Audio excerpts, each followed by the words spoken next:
Hi, I am सोन and welcomes you at online library channel. आज हम start करने चाह रहे हैं लेक्चर 2 एंशिएंट हिस्ट्री का, जिसमें आज का हमारा टॉपिक रहेगा nature of sources and geographical setting. इसमें आज हम पता करेंगे कौन कौन से ऐसे सोर्सेज हैं जिससे हमें एंशिएंट हिस्ट्री का पता चलता है, और कौन सी ऐसी कंडीशंस रही जियोग्राफिकल जिनसे हमारे एंशिएंट जो राजा थे वे स्ट्रॉन्ग रहे। सबसे पहले इसमें आता है pre historic time. Pre historic time कौन सा आता है? प्री हिस्टोरिक टाइम वो टाइम था आज जिसके अंदर जो हमारे रिटर्न कोई भी हमारे सोर्स नहीं मिलते हैं। इसमें जो साइट्स थी, जो प्री हिस्टोरिक टाइप साइट्स थी, वहाँ लोग कहाँ रहते थे? हिल टॉप्स पे रहते थे, प्लेचूज़ पे रहते थे, माउंटेन्स पे रहते थे, या किसी नदी के किनारे ये रहते थे जहाँ बहुत ज़्यादा पेड़ पौधे थे, फ्लोरा एंड फोना थी। इसके बाद राइटिंग्स। अब सबसे पहले हम बात करते हैं हड़प्पन कल्चर की। हड़प्पन कल्चर के अंदर हमें राइटिंग मिली है। वहाँ पे राइटिंग किस प्रकार की मिली है? पिक्टोग्राफिक मिली है, मतलब चित्रों से वहाँ पर सब कुछ समझाया गया है, परंतु उसको हम डेसिफर नहीं कर पाए, उसे हम आज तक पढ़ नहीं पाए हैं। तो ऐसे टाइम पे जब हम राइटिंग को पढ़ नहीं पाए, परंतु राइटिंग हमें मिले, इसे प्रोटो हिस्टोरिक फेज कहते हैं। इसके बाद हम बात करते हैं एक्सक्वेशन की। एक्सक्वेशन हुई है, काफ़ी खुदाई हुई है, जिसमें हमें ये पता चलता है कि एंशिएंट हिस्ट्री में क्या क्या चीज़ें थी। जैसे बहुत सारे बड़े बड़े माउंट्स होते हैं, उनकी जब खुदाई की जाती है तो कई में तो केवल एक ही कल्चर मिलता है। मतलब जैसे हड़प्पा की यदि उसमें से वस्तुएं निकल रही है तो केवल हड़प्पा की निकलेगी।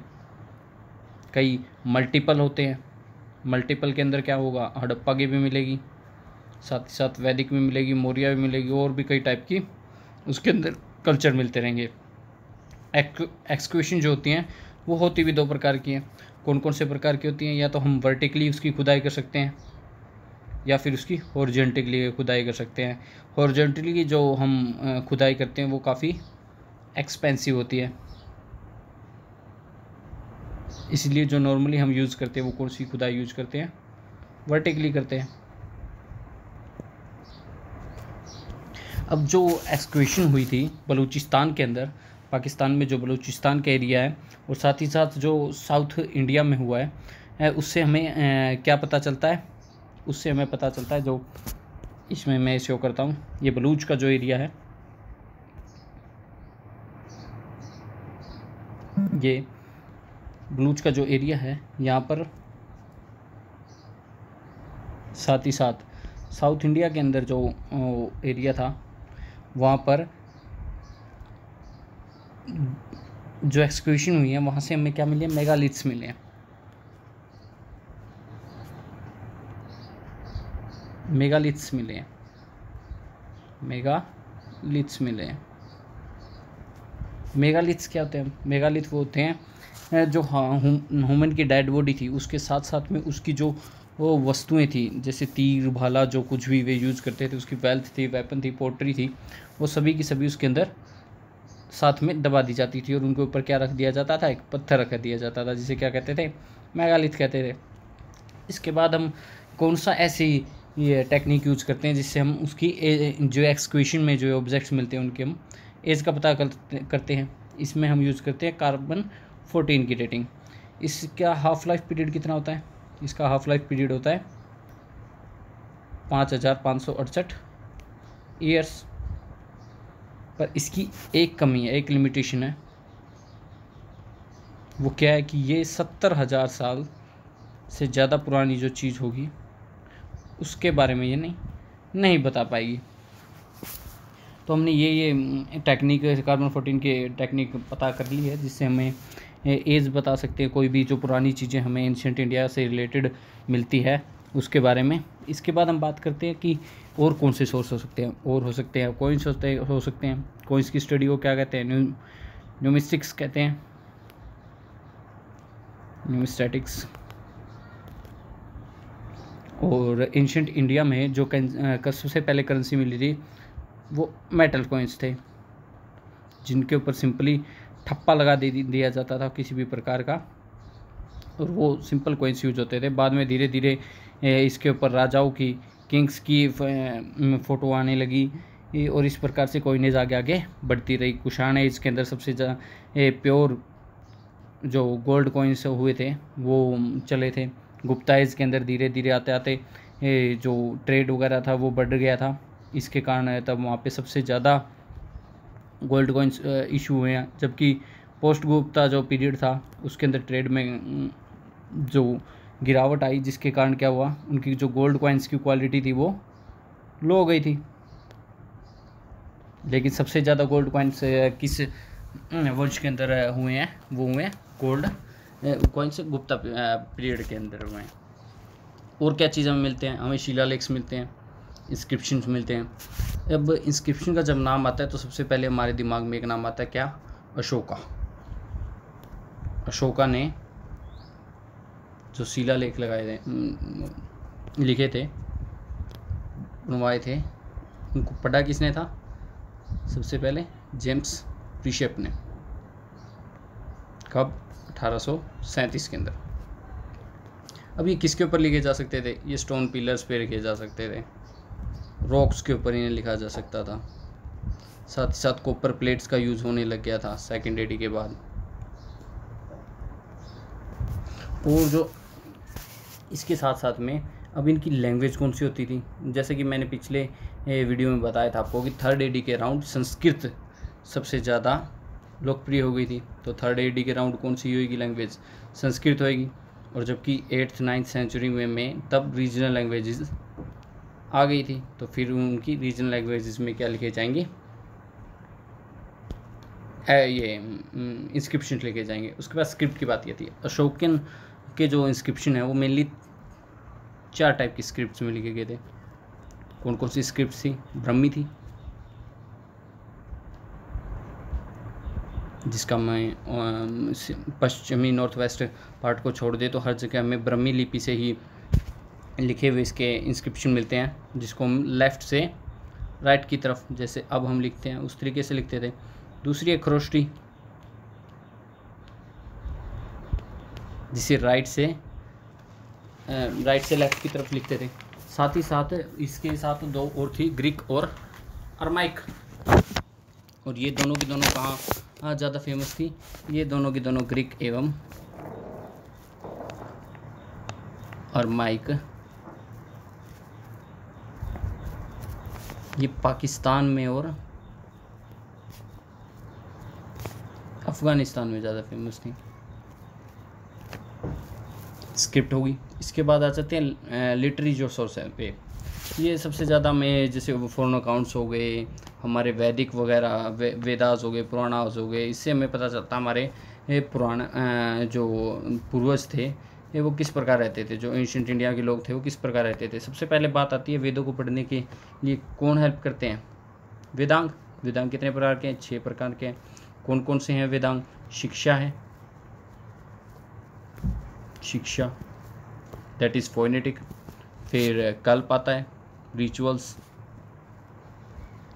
उसके बाद व्याकरण आती है, ग्रामर। फिर बात आती है निरुक्ता की, एटिमोलॉजी, कारण क्या है। उसके बाद बात आती है छंद की, मैट्रिसेस की।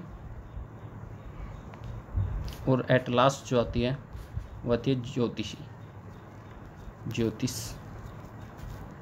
जिसे एस्ट्रोलॉजी कहेंगे। तो वेदांग जो हैं वो हेल्प करते हैं हमें किसे, वेद को पढ़ने के लिए।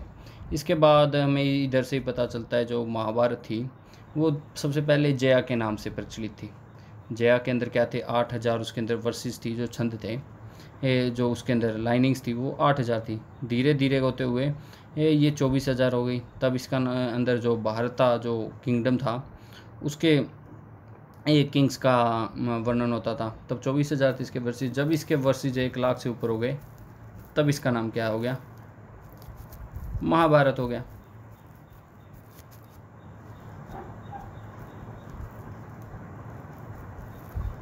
इसके साथ साथ हमें तब जातक कथाओं का पता चलता है।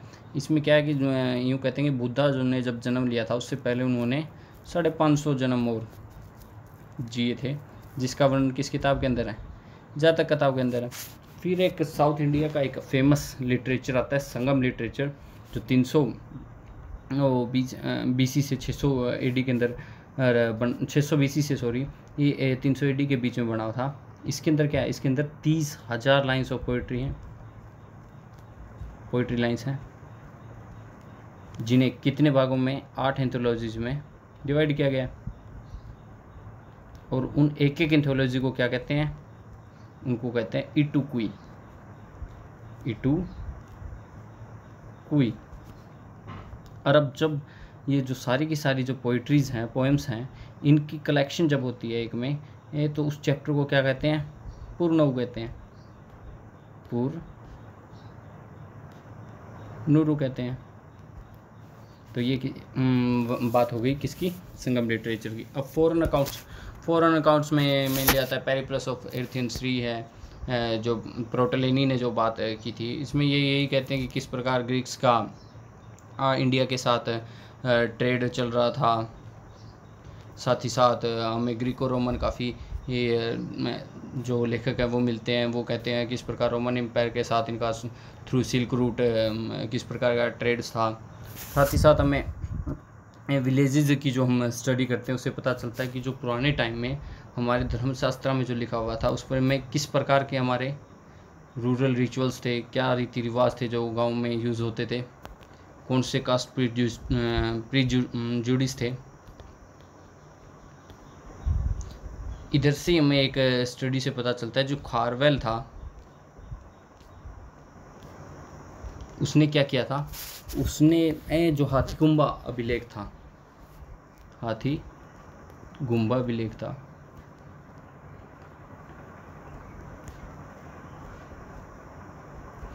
उसको बनवाया था और उसके अंदर अपनी सारी की सारी जो जीवनी थी वो रचित करवाई थी। इसके बाद हम आ जाते हैं हमारे नेक्स्ट टॉपिक के ऊपर, जिसका क्या नाम है, जियोग्राफिकल सेटिंग। इसके अंदर क्या है कि सबसे पहले मैं जियोग्राफिकल सेटिंग में हम क्या देखेंगे कि किस प्रकार से तो इंडिया बना है, उसके बाद जो इंडिया की जो लैंड फॉर्मिंग है वो किस प्रकार से उसने राजाओं को हेल्प की, एमरजेंसी किस प्रकार हुई है, टेक्टोनिक मूवमेंट्स हुई थी। उन टेक्टोनिक्स मूवमेंट में क्या हुआ, जो इंडियन कॉन्टिनेंट था वो कैसे बना, वो जाके यूरेशियन जो प्लेट थी उसके ऊपर जुड़ गया था और उसके बाद क्या बन गया, इंडिया बन गया। धीरे धीरे इसमें हिमालयन फॉर्मेशन होगी। हिमालयन फॉर्मेशन कब होती है, 2 मिलियन BC से लेकर के 12,000 BC तक। इस प्रकार क्या बन गया था, इंडिया बन गया था। अब इसके अंदर रोल मानसून का क्या रोल हुआ, एंशिएंट हिस्ट्री में ये मानसून का क्या रोल था। मानसून में क्या होता है कि हमारे यहाँ पे जो जून से अक्टूबर तक बारिश होती है वो साउथ वेस्ट मानसून से होती है, साउथ वेस्ट मानसून से आती है। ऑस्ट्रेलिया की जो हवाएं होती हैं वे होती हैं और वो डिफ्लेक्ट, साउथ ईस्ट हवाएं जो आती हैं वो डिफ्लेक्ट होकर साउथ वेस्ट हवाएं बन करके हमारे यहाँ पे नॉर्थ इंडिया के अंदर बारिश करवाती हैं। अब इस टाइम पे क्या करते थे, जो वेस्ट से लोग आते थे वो इंडिया की तरफ आ जाते थे, और फिर जब नॉर्थ वेस्ट मानसून आएगा, जब तमिलनाडु के रीजन में नॉर्थ ईस्ट मानसून आएगा, जब तमिलनाडु के रीजन में हमारे यहाँ बारिश होगी सर्दियों के टाइम, तब ये वेस्टर्न जो पीपल थे ये वेस्ट की ओर वापस चले जाएंगे। तो इस प्रकार इसका जर्नी के अंदर मानसून का क्या हो गया, अहम रोल हो गया। साथ ही साथ हमारी जो नॉर्दर्न बाउंड्रीज थी, हिमालय जो है चाइना के साथ मोस्टली बाउंड्री बनाता है उस तरफ। अब यहाँ ऊपर जो है साइबेरिया है रशिया के अंदर, वो एक ठंडा प्रदेश है, वहाँ से क्या आती हैं, ठंडी हवाएं आती है, जिसे कौन रोक लेता है, हिमालय रोक लेता है। तो ये इससे भी हमारी हेल्प करता है। साथ ही साथ जब हम पहुँचते हैं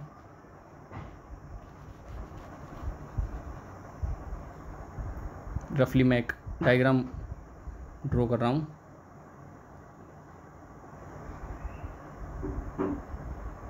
साथ ही साथ जब हम इस एरिया पे पहुँचते हैं, यहाँ अफ़गानिस्तान का जो एरिया है, यहाँ पे क्या है, सुलेमान रेंजेस है। यहाँ पे 3 पास थे जिनको याद करने की ये इजी ट्रिक है, BG है के, BG है के, P से बोलन पास, G से बोलन पास, G से गोमेल पास और K से खाइबर पास। अब जो अरब यात्री थे वो इन्हीं पासिस के थ्रू कहाँ आते थे, इंडिया में ट्रेड करने के लिए आते थे। तो इस प्रकार ये जो नॉर्दर्न बाउंड्रीज़ हैं ये भी हमें ट्रेडिंग में और में एंशिएंट जो लोग थे उन्हें हेल्प करती थी। साथ ही साथ रिवर्स, अब जो अंदर ही अंदर ट्रांसपोर्ट होता था वो मेनली वैलीज जो रिवर्स चलती थी ये उन्हीं के साथ साथ होता था। साथ ही साथ जितनी भी सिविलाइजेशन थी ये वो किसके राउंड होती थी, रिवर्स के राउंड बनती थी। जैसे जो गंगा यमुना का दोआब है वहाँ पे बहुत ज़्यादा अमाउंट में लोग रहते थे, शुरू से आखिरी तक रहे हैं। जैसे मगधा हो गया, मगधा के राउंड लोग रहे हैं। साथ ही साथ जो ब्रह्मपुत्र वैली थी असम की तरफ, वहाँ पे भी लोग अब रहने लग गए थे। जैसे जैसे मेडाइवल की तरफ आ रहे हैं हम, वहाँ पर भी लोग रहने लग गए थे। साथ ही साथ जो महानदी और गोदावरी के बीच में जो कलिंगा था वो भी एक रीजन था, दो नदियों के बीच में, जहाँ पे कलिंग एक उड़ीसा में जो ये कलिंगा जो का शासन था वो एक राज्य था। साथ ही साथ यहाँ कावेरी वैली होगी, कृष्णा वैली होगी, यहाँ साउथ में भी चोला पलवाज ये रहते थे, शासन करते थे। तो इस प्रकार इनका काफ़ी हेल्प है। साथ ही साथ ट्रांसपोर्टेशन के अंदर ये बहुत ज़्यादा हेल्प करती थी जो रिवर्स थी। एक एग्जांपल देता हूँ थाईलैंड के अंदर ये म्यांमार के अंदर एक नदी है जिसका नाम है इरावडी रिवर। ये म्यांमार के अंदर सबसे ज़्यादा टीक के पेड़ होते हैं, टीक बहुत अमाउंट होते हैं। टीक 100 साल लेता है जब तक अपने वो इसकी लकड़ी बनने में, पूरा टीक 100 साल लेता है।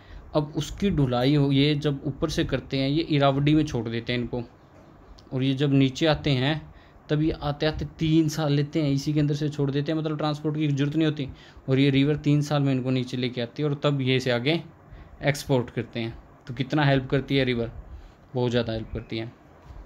तो ये कुछ चीज़ें थी जो आज के हमने लेक्चर में इन्हें पढ़ा है।